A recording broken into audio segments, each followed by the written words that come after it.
Jason Twist. Save, rebound, but wide. Darren Pang just wrapped him. Can't beat the heart of a lion in Kelly Chase. Gardner is in alone, shooting. Pang again! What a glove save! I know one thing. He's not going to back Kelly Chase up at all. Chase will fight this thing until he's absolutely out of gas. A great play along the wall to start with, just keeping the puck in.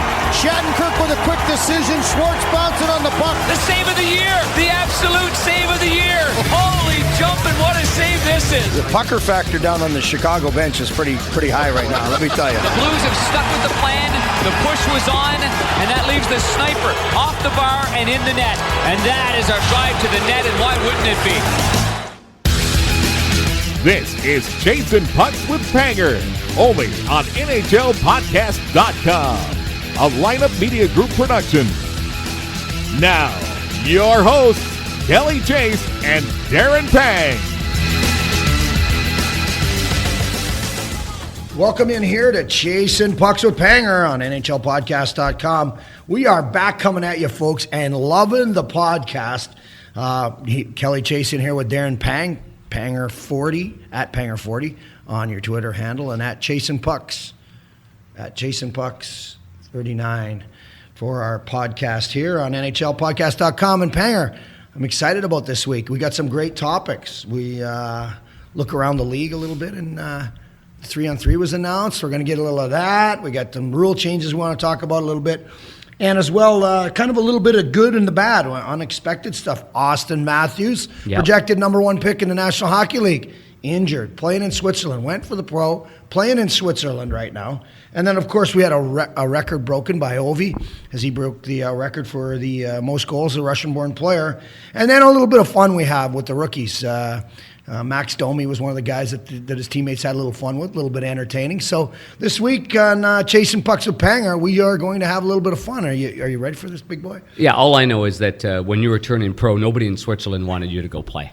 Is that fair to say? That is a fact, Jack. Yeah. You know what's been fun is the response with our podcast.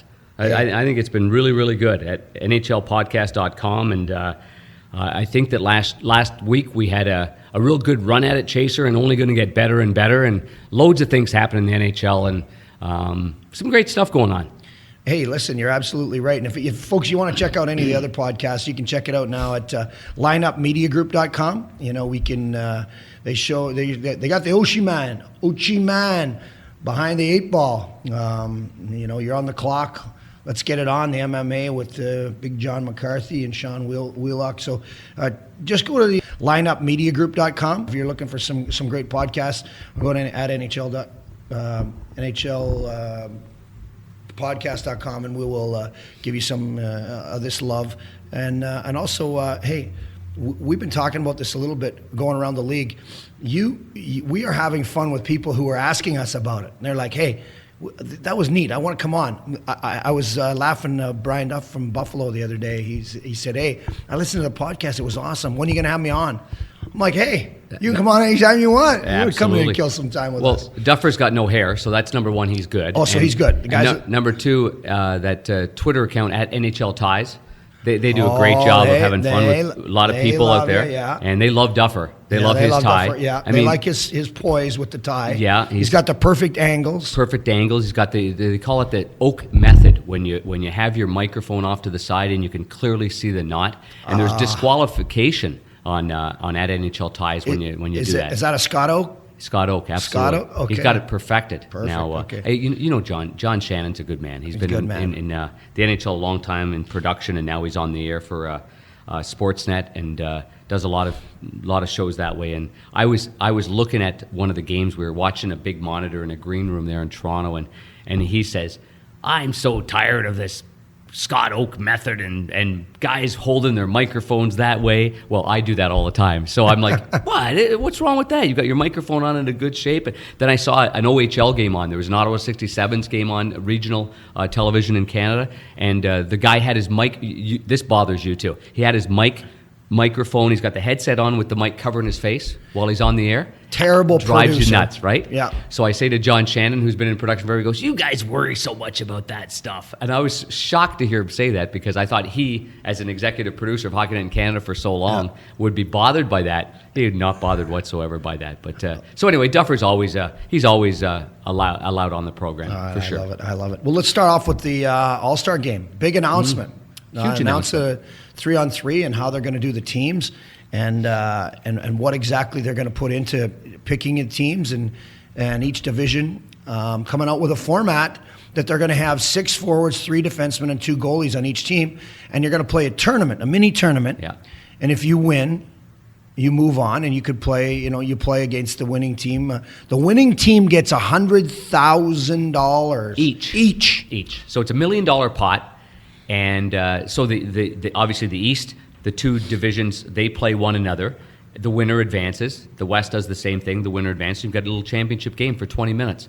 But the thing about this is fans are going to look at this and say, "Oh, great! You're going to have this unbelievable lineup." There's only, as you said, six forwards, 3 defensemen, 2 goalies. So you're really talking about 9 players on the ice, and every team has to be represented, Chaser. So you got to really think of this.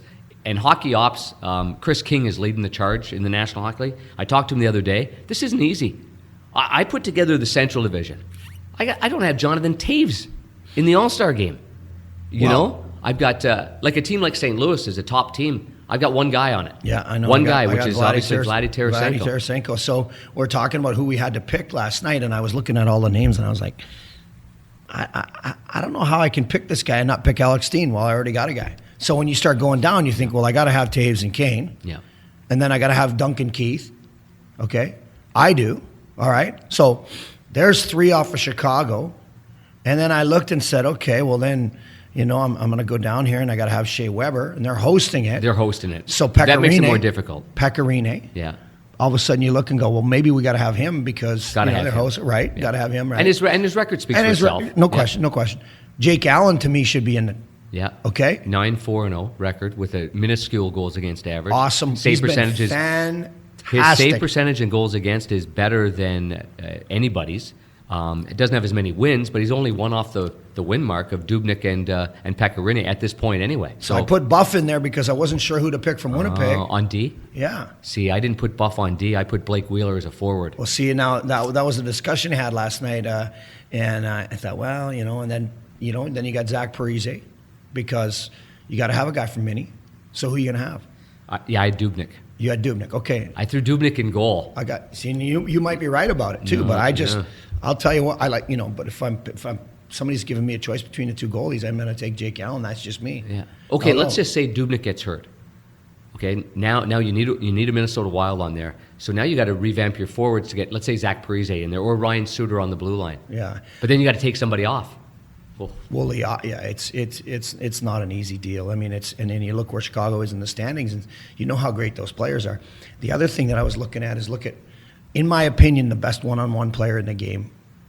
Well, maybe Patrick Kane, but the best one-on-one player in the game right now is still Pavel Datsyuk. Now he's been hurt, so he's not going to have the numbers that reflect how good he is. But if you wanted to watch 3-on-3, come on. Taking him out there every time. Every time. He's going to make somebody look silly with that much space. Yeah, I agree with you. Here's my central division, and boy, this didn't come without a lot of pain. So let me tell you this right now: Patrick Kane, Tarasenko, Jamie Benn, Tyler Seguin. I kept the dynamic tandem together in Dallas because I think, listen, they're having a phenomenal year. I kept them together. They're great. You've got to reward guys for being great together. And can you imagine them 3-on-3 together? No. When I watch Dallas Stars hockey, I just can't wait for Jamie Benn to get on the ice. He's one of my favorite players in the NHL. Do you remember a couple of years ago when I said when we were with a certain general manager and he asked you, what would you do? Would you put Jamie Benn on the team? I said on the Olympics, yes. Yeah, on the Olympic team. Yeah. And I said, what? In a heartbeat. I said he's like my top 3 picks. Yeah. And they're like, really? Yeah. And then by the end of the year, he earned his way on there. And by the time the Olympics were over, he was one of their best players. For sure. And we've seen what he's done since. Complete hockey player. So I got Blake Wheeler in Winnipeg, and then I've got Colorado was tough for me because I didn't have a goalie for Colorado. Really, no goalie there. Varlamov hasn't played that well enough to be there. And then on defense, you could argue with Tyson Barrie, right? Eric Johnson. Who else? Boschman's played real well. But then I went to Nathan MacKinnon. I thought on 3-on-3, Nathan MacKinnon or Duchesne, but I picked Nathan MacKinnon because I picked Duchesne over, but that was there we go. So there we go with that. On defense, I'm leading with John Klingberg. You like that? I didn't pick him because he had 2 already, and I want to see Bennon Sagan. I know. And who I picked I picked Buff, but I picked Shea Weber, of course. And same here. And I picked Roman Josi. I got 2 Nashville Predators on there. So I dropped off Duncan Keith because of his injury. Right. And I feel bad about because but by February? Yeah. Or January? January, yeah. By January, you got a guy there. Yeah, we have lots of time for this, but but because they made the announcement. So what do you think about the format though? That's the important thing to me. I don't have very many concerns other than the 20-minute stop time might be too long for a limited amount of players. You and I are old guys now, but I know when I was skating before my knee replacement, get out on the ice with only 6 players or 8 players or 10 players, even at our pace, is difficult. I know these players are world-class guys and they can go Mach 10, but I'm just thinking that might be a little long. That's just my feeling. Right. But I like it, though, because we've changed something.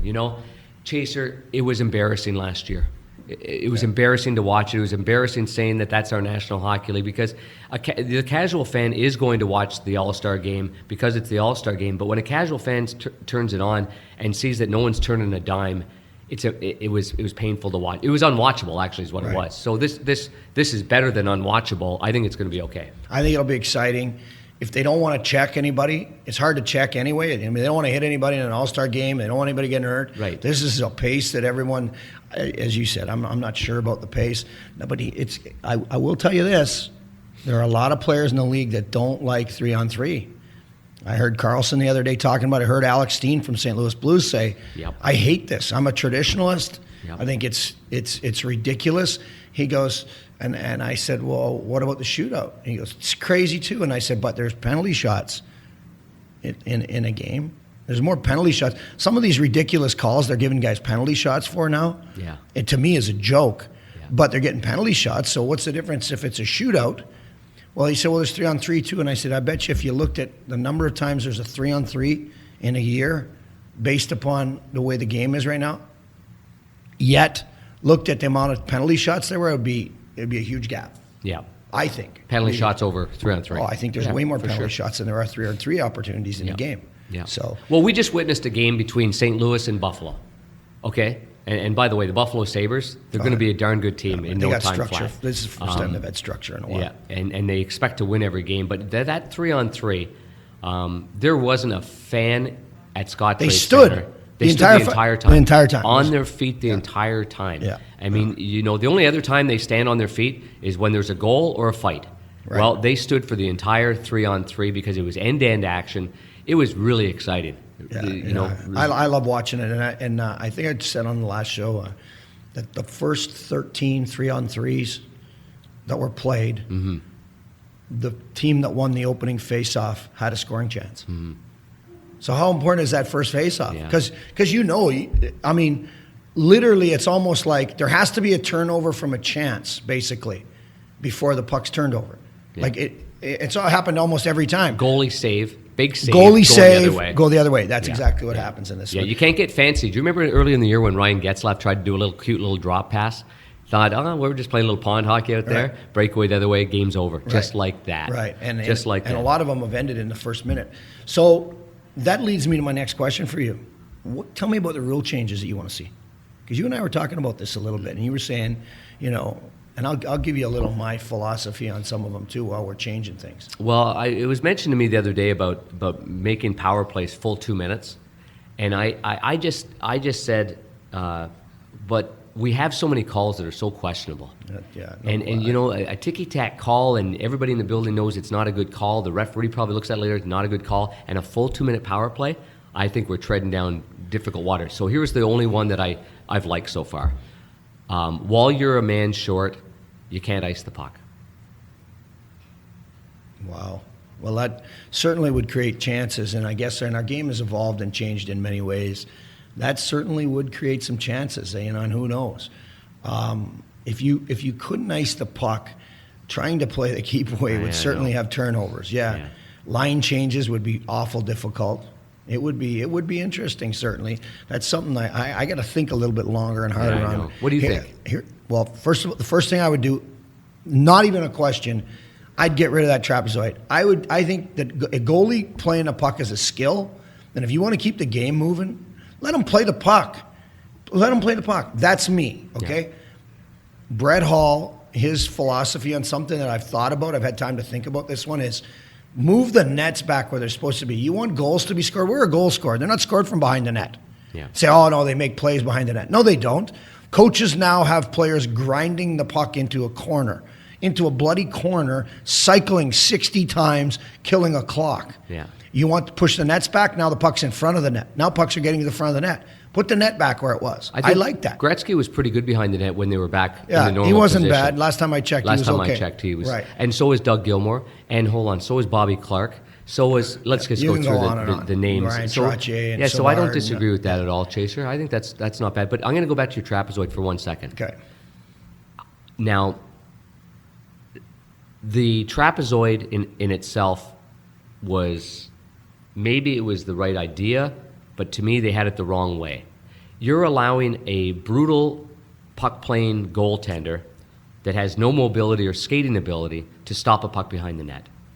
First thing they should have done was eliminate that. Well, that's fine. Okay. So if you take the trapezoid as it is, you're allowed to go into the trapezoid area that they're not allowing you to, but you're not allowed to go behind the net. That, to me, makes a lot of sense. Those little silly dump-ins that the players aren't very good at doing and a goalie stops it, that's what really stops a forecheck. Right. So why would we have them with limited ability or hockey sense? Why would we appreciate that goaltender? I'd appreciate the guy that can come out and play the puck. And there's so many goalies that can't play it but think they can. Like Patrick Wall was a good example. That's when he went out and played the puck. Right. And I mean, not 9 times out of 10, because he did move the puck pretty well, but he always wanted to do a little bit more. And you could always get a turnover going on there. Now, from what I understand, if you talk to the competition committee, this is one of the things that Mr. Bettman is adamant about. We're not getting rid of that trapezoid. Mm-hmm. When, I mean, there's just so many people in the game that I bet I could talk him into reversing the trapezoid. I think you could. And he and I are the same size. Right, you are. We wear the same size suits, as a matter of fact. Yeah, 36 short. 38 now. 38. Sorry, My bad, pal. My bad. One of the things that I wanted to bring up that was a change that you and I haven't discussed, so I want to see a reaction. Why don't we get rid of the blue lines? Okay, so in 1927 they put these things. They changed the rule. They made blue. They added lines in 1918. In 1927. 28, they made the blue, they spread it out, so there was 60 feet between them then, so there was more, and you could make a forward pass. So in 18 you couldn't make a forward pass, so they wanted to give you a place where you could make a forward pass. So in the old days you had to carry the puck out of the zone, you could make a back pass, but you couldn't make a forward pass. Now they said, we want a place where you can make a forward pass, so they make a forward pass in the neutral zone. Then when you were in the offensive zone, then you could, they changed it so you could do that. If that's the case, why don't we just play a basketball rule? Like you tried it in college at one time. It's the over back rule. You can keep the red line. You can go wherever you want, just like basketball, but you can't bring it back over the red line. You have to keep it in. So now the D have to pinch at the red line. And if it goes outside the red line, you have everybody's to all got to clear. And then come back in again. Yeah. Now, once everybody clears, you can go down and start behind your net and throw a home run pass if that's what you want to do. Yeah. But I think would that ever open things up? Well, I think it would it would make, and here's the other thing that it would do. Eventually, coaches with all the video would learn how to defend against it. But there'd be a process in there. Yeah. A certain process in there. Well, would you ever a have learning a lot of curve. 2-on-1s and 3-on-1s Well, everybody's standing on their feet for this now. But that way you get all the players involved in the game. Because this crap they do now with all these penalties drives me insane. Yeah. I hate all of the penalties. And the referees are going to say, well, they want more penalties because they want more scoring. Well, the guys that are your guys, not everybody comes to see just a great player. Todd Ewan used to say, hey, listen, they're coming to watch, the goalies, the fighters, and the scorers. Well, there's a lot of guys in there that people come to see, and in any of those roles.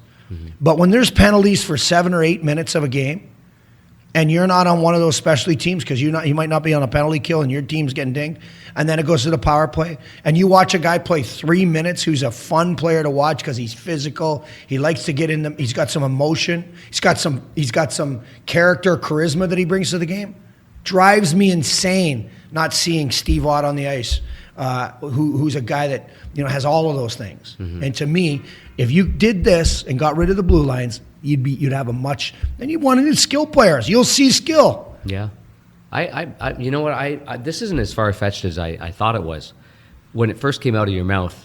Well, we're all the same in our business, huh? We're all so skeptical. Always revert you're looking back across, going, "Oh, here he goes again with that hit in the head thing." Yeah, I wasn't sure who the last guy to get you in the head was, but Proby. But you know what? That here's to the late Bob Probert, huh? Yeah. Cheers, Bob. I once slashed him in front of the net. I'm going to a little, and I learned a little bit about the game in this situation.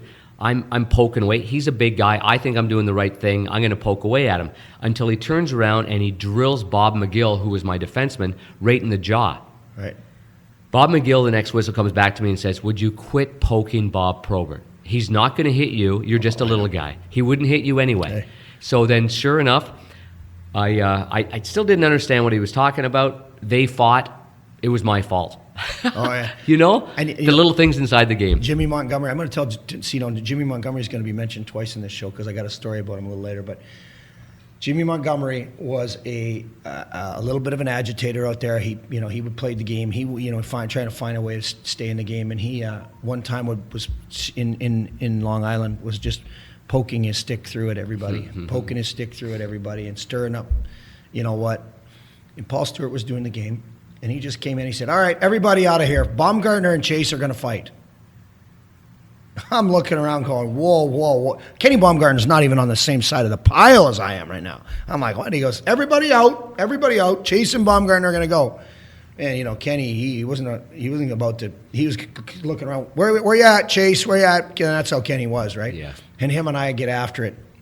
And I came to the bench, and Paul Stewart said, "You can thank your centerman there, Jimmy Montgomery, for that one." So when I got to the bench, I said, "Jimmy, listen, I'll fight for you and stick up for everything that you do on the ice. But let me tell you, if I have to be in another one tonight with Ken Baumgartner, because you keep doing that after the whistle, you and I are going to fight tomorrow at practice. I am not doing this. Do you understand me?" He said, "I do." I said, "Okay, perfect. We're going to get along just fine." I couldn't, and that's, it was all settled. It was understood, and just exactly the same story, and that's how they repped it. But no, I think that moving the blue lines, so we're back on course, would be something that would be great, and I think that it would be something that they have to consider, because once the teams catch on to it, it would give the coaches another dynamic to have to sit in their office and a reason to watch video because they watch too much of it already. So I'm going to throw this in, Chaser, because today's podcast is brought to you by Audible.com. Get a free audiobook download and 30 days free trial at what is that, buddy? audibletrial.com/NHL. Over 180,000 titles to choose from for your iPhone, Android, Kindle, or MP3 player. Yeah, no, I like it. We're going to be back in a minute. This is Chasing Pucks with Panger on NHLpodcast.com.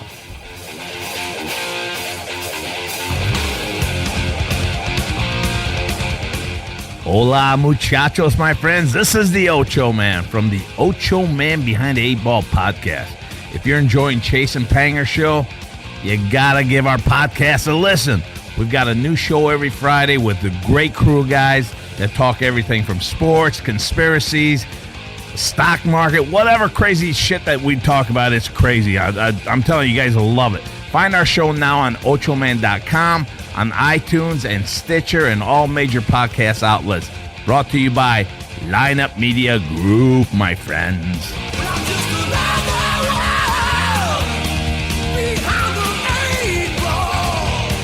Back here with Darren Pang. I'm Kelly Chase. I'm chasing pucks with Panger on NHLpodcast.com. And we had a great lineup of topics to talk about today, Panger. But one of the things we got to make sure we tell you about, listen, if you like the show, give us some love. The next time you're going to buy something on Amazon, it's easy to do, as you guys all shop online, you know how to do it. Before you do, you go to our website, at NHLpodcast.com. You click on the Amazon banner. Okay, it doesn't cost you a thing to do it. You're going there anyway. Go to NHLpodcast.com. Click on the Amazon banner, and we get credit for a referral. And then it helps us keep the show on the air and pay some of the bills around here. So it's our Audible, our Amazon.com. Just go there, go through our podcast, and hey, but that's how we pay bills around here, Panger. That's right. NHLpodcast.com. NHLpodcast.com. Chasing Pucks with Panger.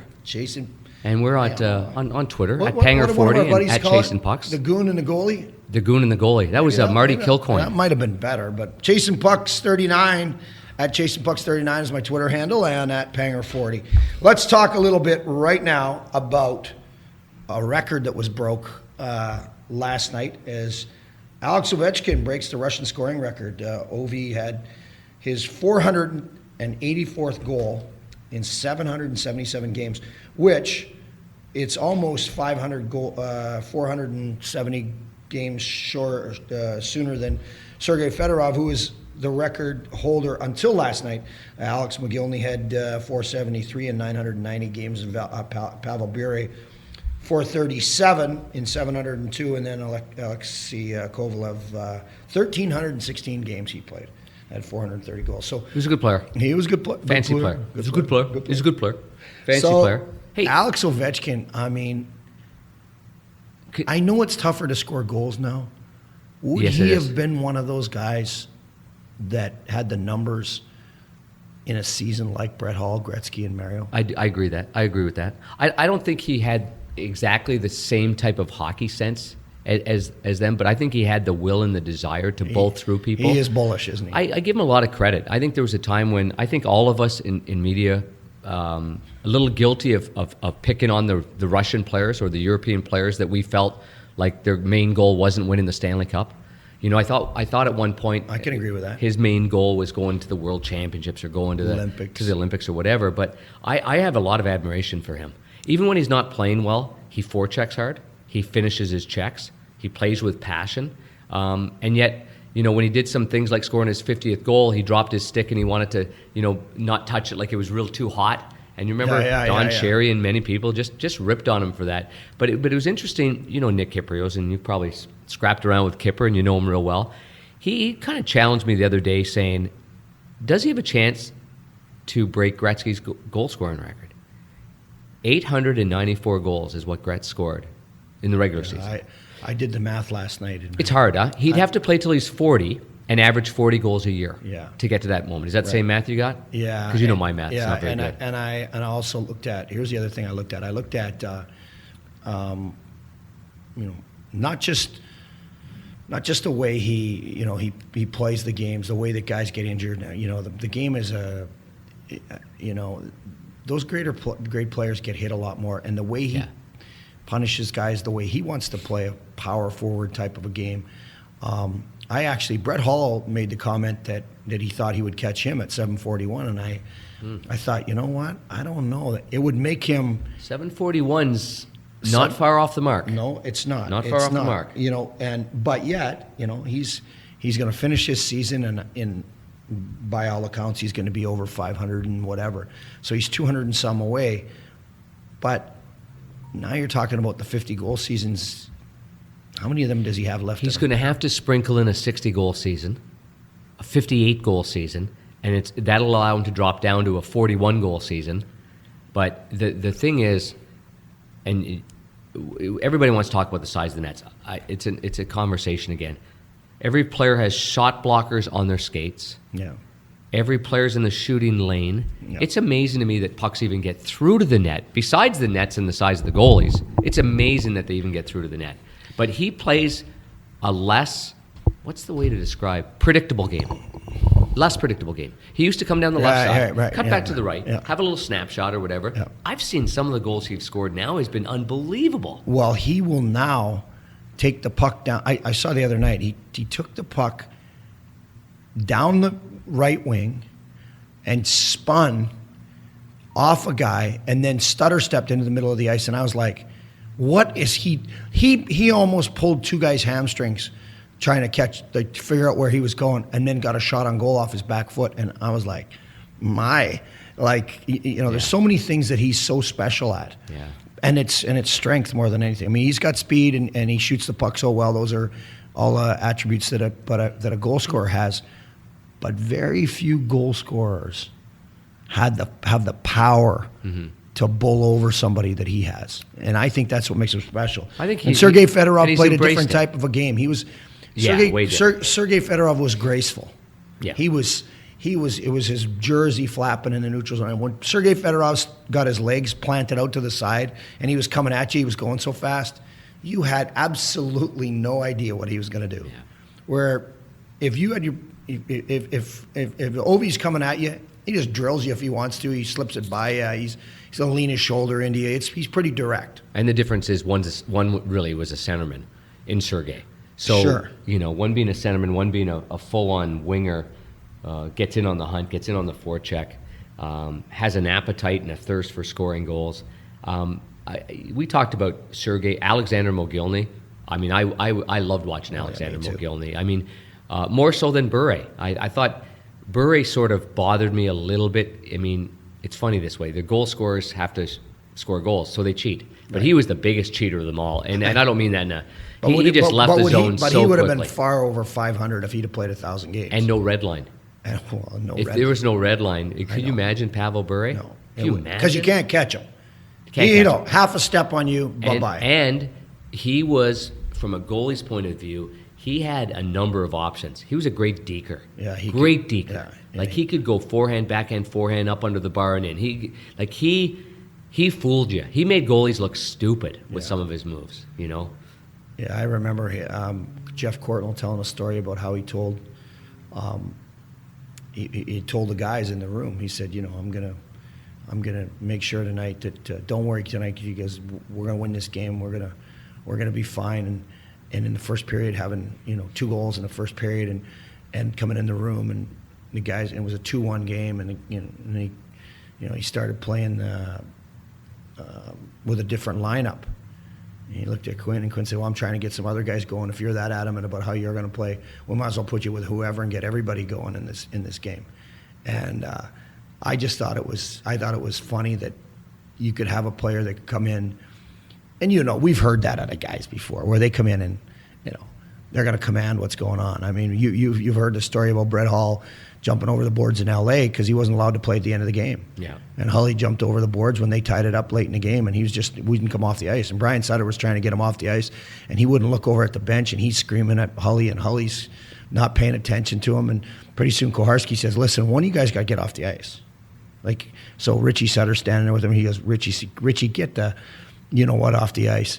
So Richie turns around and goes back. He goes, he won't come off the ice. So Brian's snorting mad, and Hully stays on the ice. Cujo's forced to make about 4 saves because Hully's doing loops, doing nothing. But he was so mad that he wasn't allowed to play the last 5 minutes of the game. He stays out there, catches the puck on the left wall, goes down the left side, cuts into the middle of the ice, and just rips a shot by Kelly Hrudey, and we win with 30 seconds left in the game. And he doesn't even let anyone congratulate him. He just goes to the bench and says, we're playing overtime in L.A. He wasn't playing overtime. I mean, he was mad. He didn't go any. But it's a player like that can command the game the way they do. Command the game. Because that's what they do. They take command of the game. Well, we see Vladdy Tarasenko. He's got the ability to command the game. Yeah. He has the ability. And if you're strong like Bull, want the puck. Patrick Kane in a different way, huh? Completely different way. In a more of a Gretzky-like way. You can see on more of a Denis Savard-like way. Right. You can see on the power play when Patty Kane, when it doesn't go well for them on a power play, he's upset. And the next time they have a power play, it's not that he goes and steals the puck. But he does. Yeah. He literally gets himself in such an obvious lane to get the puck that he's like, you have no option but to give me that puck. It's going from his through teammates. He is like, this whole thing's going to revolve around me. Give me the puck. Did you ever play box lacrosse growing up out west? Yeah. No, not out west. No? I actually played it in the city. Out west. But I didn't play growing up. Yeah. I played it. I came back to Saskatoon and played it there, and played it a little bit there. Yeah. It's such a big game in Ontario, and I played it all my life. It was my favorite. It was my favorite sport because I was a centerman. I got to score goals and roll off checks. But Patrick Kane was a lacrosse player growing up, and you can see that, huh? You can see that the way that he spins off people and looks and shakes and bakes and always rolling off guys. Because in lacrosse, you're allowed to cross-check in box lacrosse, not in field lacrosse, but in box lacrosse.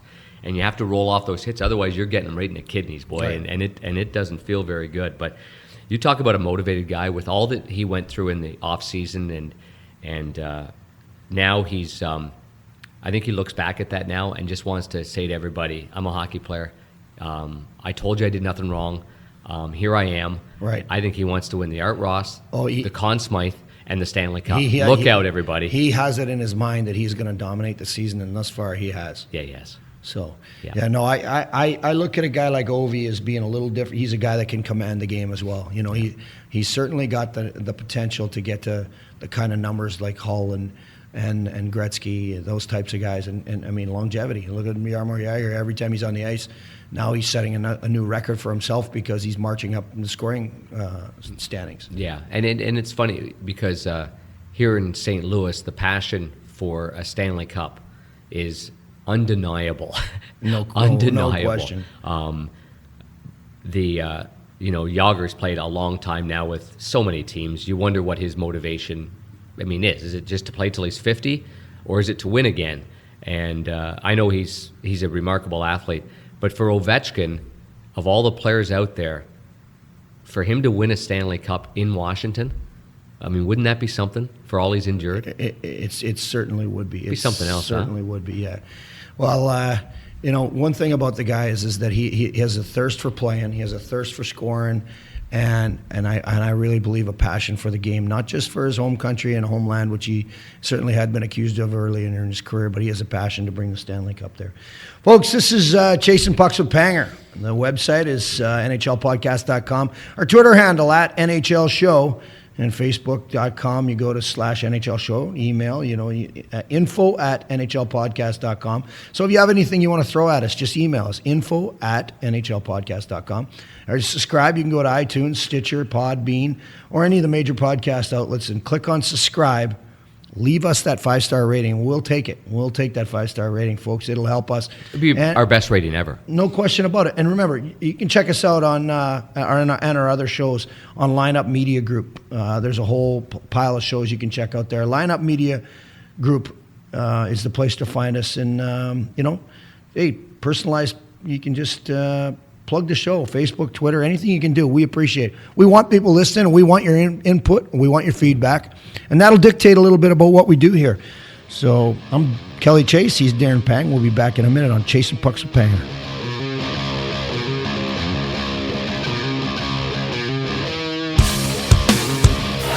Big John McCarthy has witnessed the best that the UFC has had to offer over his years. Hey, this is Big John McCarthy. And this is Sean Wheelock. Be sure to join us every week for Let's Get It On, as John and I bring you the inside view of MMA and combat sports. We're going to discuss the latest issues, debate the hottest topics, and interview some of the biggest stars from the combat fighting arena. Plus, I'll answer your questions and always separate the fact from the fiction. That's Let's Get It On with Big John McCarthy and me, Sean Wheelock, with a new episode debuting every Friday. You can go straight to our website at letsgetitonpodcast.com. Get ready, because we're going to bring you the truth about MMA and combat sports.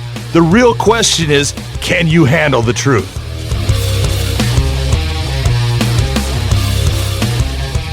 We're back here with Darren Pang. I'm Kelly Chase, Chasing Pucks with Panger on NHLpodcast.com. And Panger, let's get right to the controversy that's kind of stemmed based on a young fellow, Austin Matthews. He's projected to be the first pick overall in the draft. He elects to play over in Europe. Yeah. A younger kid. They felt like him playing major junior, I guess, wasn't going to benefit him any, which to me, I don't know if I think I disagree with that. He hadn't played any major junior hockey, so for him to do it, I think would have been. Now, just if you're going over to Europe just to make the money, that's probably the wrong thing, because the longevity of what a kid could do in the NHL is certainly going to pay all your bills. So he is playing in a game, and he gets injured. And we've seen this before, where younger guys coming in the league don't quite have that man strength, and they get injured. Right decision, wrong decision for him. Based on him getting injured, playing with men at that age, it does put question into mind. I grew up like you grew up in Major Junior A hockey, and I remember the decision that a good friend of mine ended up having, Steve Yzerman. When we were in Tier 2 playing together, we were both underages, and he was even an underage, and so many options that he had. Tier 2 to college hockey or to Major Junior A. He was drafted 4th overall, and I was the first goalie drafted in the Ontario Hockey League. It made my decision a no-brainer. Right. All I wanted to do was play in the Major Junior A to get me to the best path to the NHL. I'm surprised because so many kids. Arizona gets drafted to the Western Hockey League. Michigan, I'm just using examples. They get drafted to the Ontario Hockey League. Right. Places in Mass and wherever, they get drafted into the Quebec Hockey League. If you go to a city that you really don't like, or you really don't like the manager, you don't like the coach, or you don't like how they've developed some players, then I think Austin makes a pretty good decision here. Playing Tier 2 hockey with the level that he's at, probably not good enough for him. Maybe going to the development program, right, and really getting that strength, and like a guy like Matthew Tkachuk did, and then took off to London. But I look at it here. So basically, in Zurich, that's where Austin Matthews is playing. 1-year contract. His residence permit didn't take effect until his 18th birthday, which was September 17th. So he got that all taken care of. Native of Scottsdale, Arizona, which is really amazing in itself, isn't it? No, that's the growth of hockey in non-traditional markets has been phenomenal, and I think it's awesome. Dallas kids going, and Seth Jones. Now you're seeing Austin Matthews. I think those non-traditional markets, and there's going to be more and more of them coming out of that California area. And Seth's a good example. Like, he's playing minor hockey out of Dallas. His younger brother Caleb also both protected or drafted by the Portland Winterhawks. And Seth went out and played there in Portland, went to the Memorial Cup, played great, lost in the last game, and ends up being the 4th overall draft pick. I think if it were my son, and I would have highly recommended that he play Major Junior A. Highly recommended. I would have too. Because he's going to be in Major Junior A for 1 year. That's going to be it. And you're going to play in more of a National Hockey League schedule. You're going to be able to play with your contemporaries. You're going to be able to still play with 19 and 20-year-olds. So, but playing against 25 to 35-year-olds is a little bit different, and so that's why I would have. Now, on the other side of it, let's say I'm the dad of Austin Matthews, and I decide to go to Switzerland and spend the year with him. Then I'm going too. Well, it's not bad, and it's not like he's struggling in this league he's in either. Yeah, he's got 17 points in 14 games, and 10 of them are goals. So it's a young man that's certainly capable of playing over there. He's a big boy too. Yeah, and he's a big 210 kid. pounds. Yeah. 210 pounds. He's 6'2", and I don't know. Has he got to that weight now? He is 6'2". I knew that, and he's a big kid. Yeah, and 210. So big lower half. He's got big legs, big lower half, big rear end. I love your hockey bum. I like your Babs? Mike Babcock. He's got a big lower half. He's a good player. And he's coached by Mark Crawford too. That's another thing. Coached by Crawford. Right. So he's getting the NHL look. But here's one of the things that are up for discussion, and you brought this up, that we have the young guys. Connor McDavid, obviously, he gets hurt, and now that's a freak accident, and he went in hard, but would he have stayed on his feet? Would he have not got hurt if he was a little stronger? There was no place other than there for him to play. He's done everything he can do in junior, but you see it a lot with the younger guys. And I watched my good friend Wendell Clark with the Toronto Maple Leafs. He played the game like he was 6'4", 230 pounds. Yeah. And he wasn't. He was 5'10", 185 pounds. Yeah. And he was a pack of dynamite. And it really affected his career because he was an 18-year-old kid that went out and fought everybody and ran over everybody, and big man. And maybe his body wasn't equipped in the right strength patterns to handle that at a young age. And, Wendell had a great career, but I know for sure Wendell left a lot on the table with injuries because of how he played the game at such a young age. I remember that. What hit behind the net? Was Bruce that on Bell. Steve Thomas? Bruce Bell. Steve Thomas, and he used to fight Dirk Graham, and he used to fight He was one of my favorite players, Wendell Clark was one of my favorite players. He was one of my favorite players, and I grew up with him. He had a wicked wrister, boy. Oh, my goodness. You always had to watch where he was. Do you remember the fight you would have been playing when him and Ben Wilson went at it? Yeah, I do remember. Oh, my goodness. Yeah, and like he said, he looked over and Ben Wilson was signing autographs in the penalty box, and Wendell said, I thought I was going to have a heart attack. I could hardly catch my breath.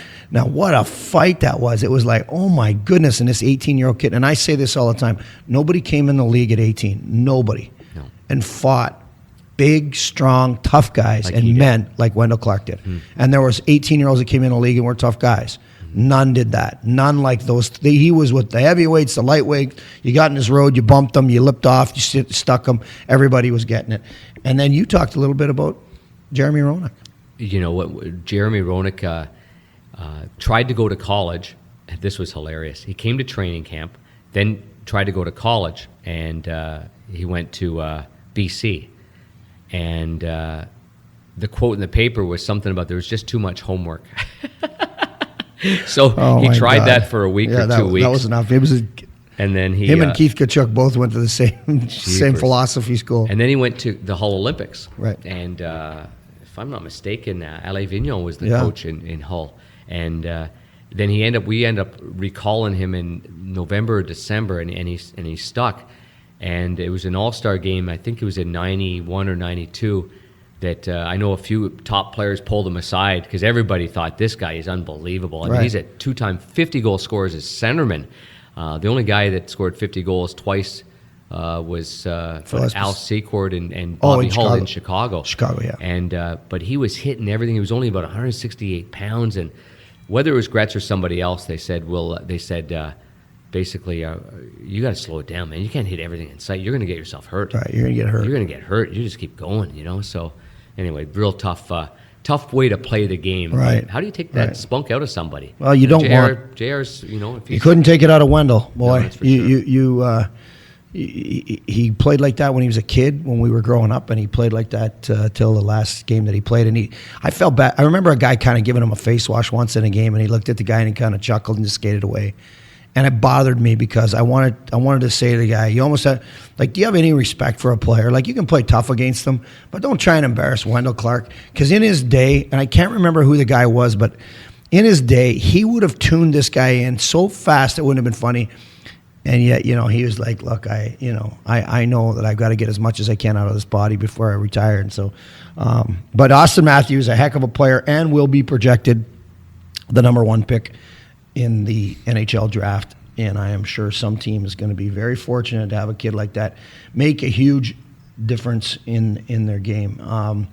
Listen, we want you to go to Chasing Pucks with Panger, our podcast on NHL, on NHLpodcast.com. But if you're looking for us, and we suggest that you take a little look at our show. Check out other podcasts on the network, and if you can, just give us a little love. Give us a little love and let us know what you're thinking, and we'll be happy. Because this is the best part about doing this, Pangers. We can kind of construct this and orchestrate this on however we want.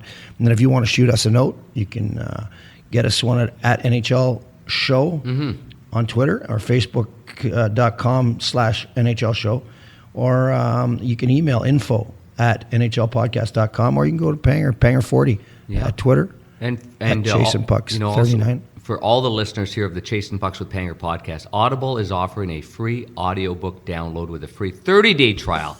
That gives you the opportunity to check out our service. So audible.com, and let your audience know. They're all there, bud.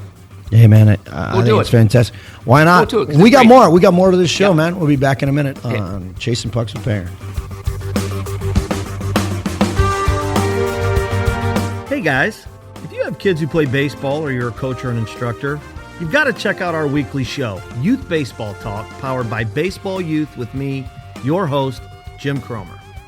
If you love the game of baseball, you'll really appreciate that we talk to some of the top experts about everything to do with youth baseball, including St. Louis Cardinals' own Mike Matheny, former number 1 overall pick and Major League Baseball player Andy Benes, and some of the best national instructors like Matt Lyle, Justin Stone with the lead out of Chicago, and my good friend Steve Springer.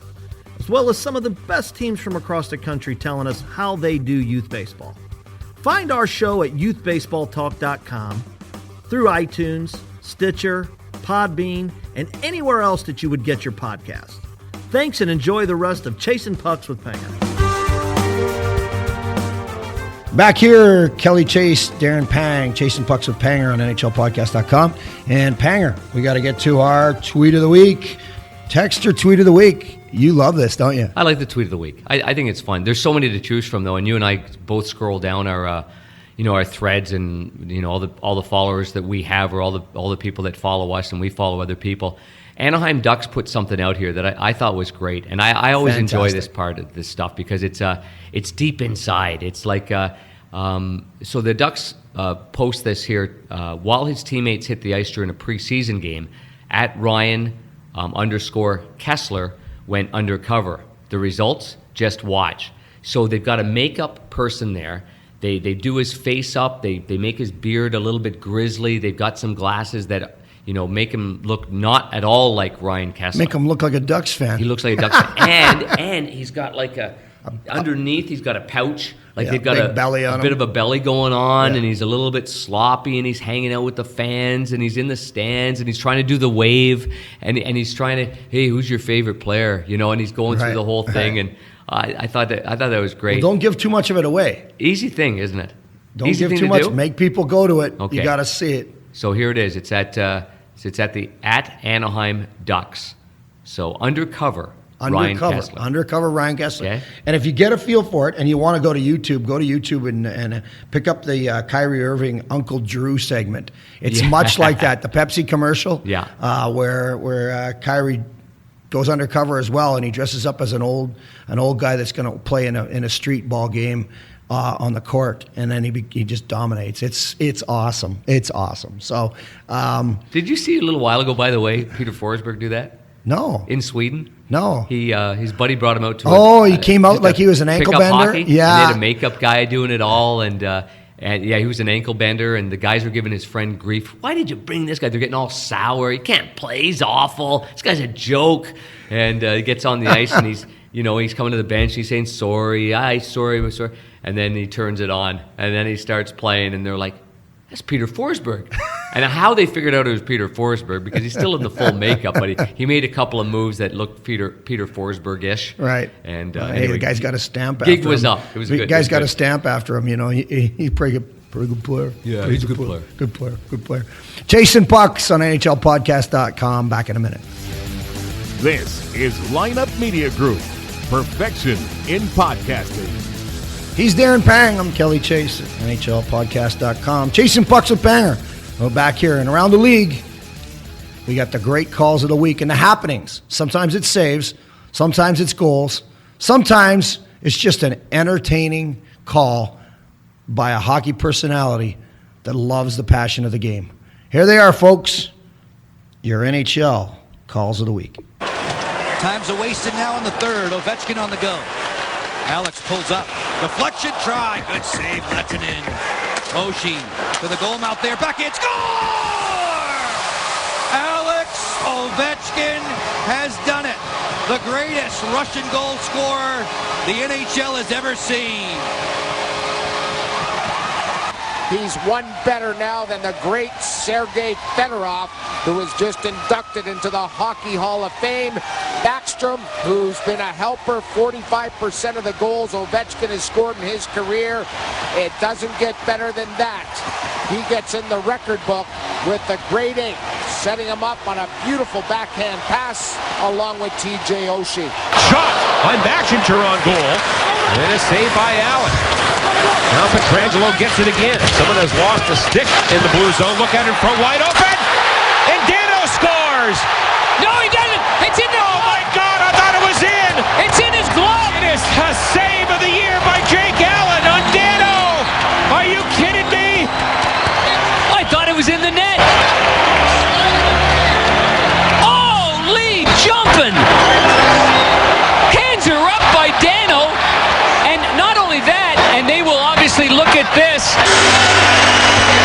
Oh boy, that's close. It's very close, but again, unless you've got a camera inside that glove, you can't fully determined because the on-ice call is no goal. Upon video review, the call on the ice stands. There's no goal. The puck does not completely cross the goal line.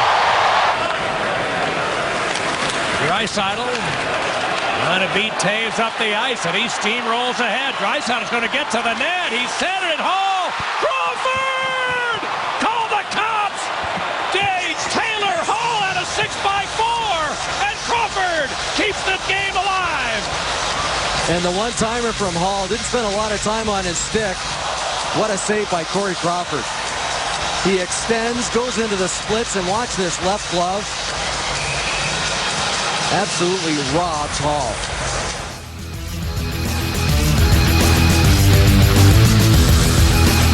Now, back to Chasing Pucks with Panger on the Lineup Media Group Podcast Network.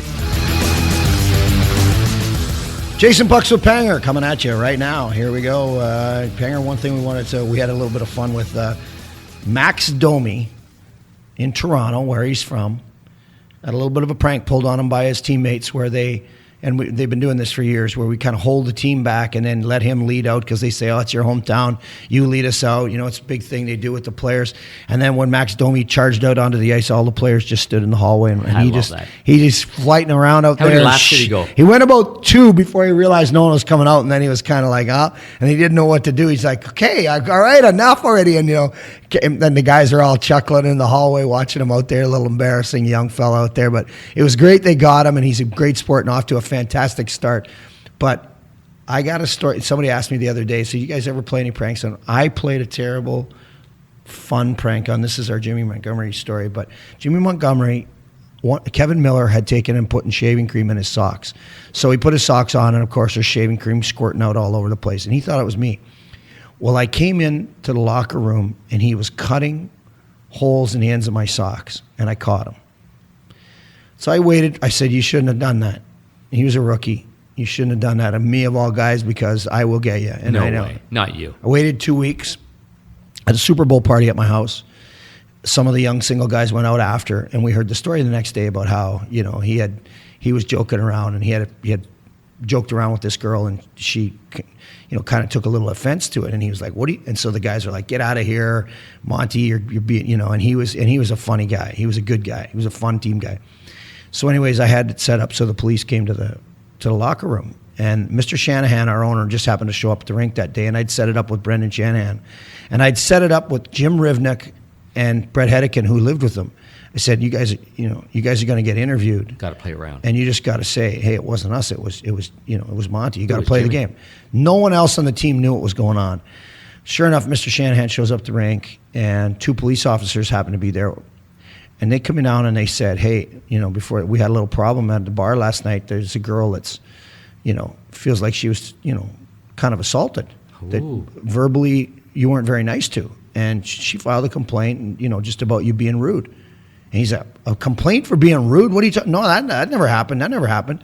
So anyways, we're going to talk about it after practice. So this poor kid couldn't make a 4-foot pass at practice. Okay, he couldn't pass gas. Okay, and so we are laughing, watching him. And Brendan Shanahan comes over and goes, "Why was Mr. Shanahan here today? He never comes to the practices." Well, now Monty's. I said, "Something happened?" And I go, "I don't know. I don't know if anything happened." So after practice, the police are waiting for him. And they're, and they've interviewed each one of these guys in a room separately, and they've got the video queued up to show them. And Jimmy Montgomery literally sells out Rivnik and Hedican and says, it might have been one of them 2, but I didn't say anything. And so now Doug Crossman starts calling him a pigeon, stool pigeon. No. And it was so funny. This kid was almost in tears. He's got as soon as it happened, he put a towel over his head. He was embarrassed. He's like, I don't know what I said. I don't know what I did. And these police officers both come clean at the same time and said, Jim Montgomery, on behalf of the St. Louis Police Department and your teammates, we got you.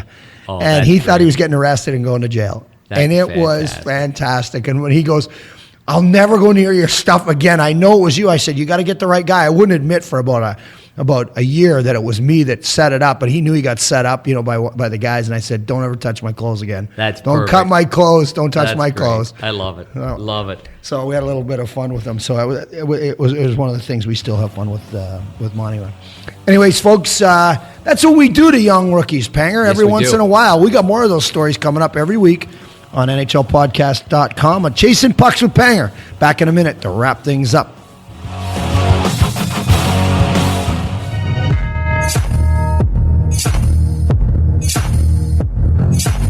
Hey everybody, this is Matt Geiger with the You're on the Clock podcast, and if you're as hardcore of a football fan as I am, then this is the show that you need to be listening to. We talk about everything football related without giving you those garbage off the field reports, because I mean, quite frankly, who cares about that stuff anyway? So go to ontheclockpodcast.com where you can hear our show that comes out every Thursday, and you can also find out how to join our DraftKings fantasy football lineup. So once again, make sure you're going to ontheclockpodcast.com.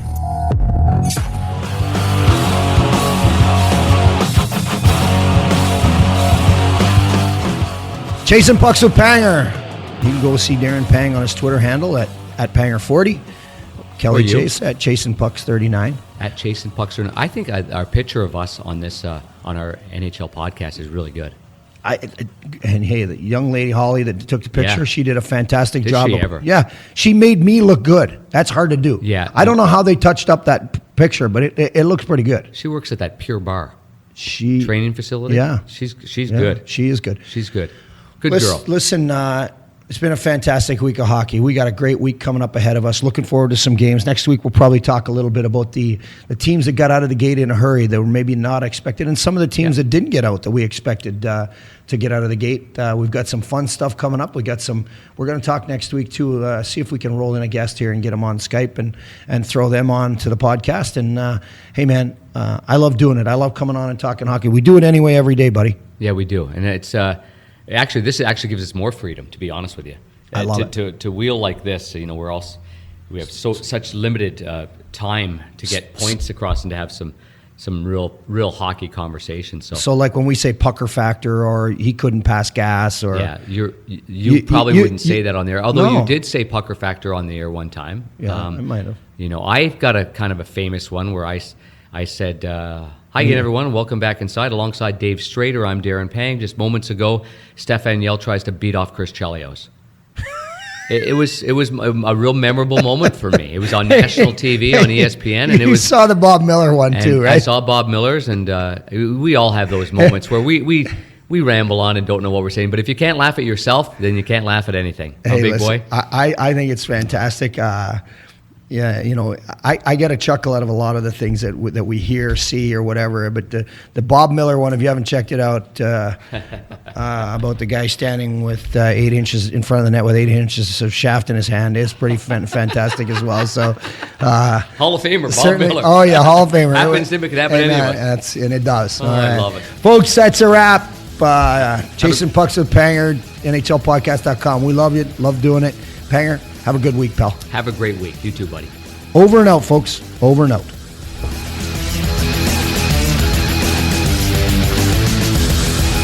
This has been Chasing Pucks with Panger, a Lineup Media Group production. Find the show online at NHLpodcast.com, plus on iTunes, Stitcher, and all major podcast outlets. Get access to all of the Lineup Media Group shows at lineupmediagroup.com.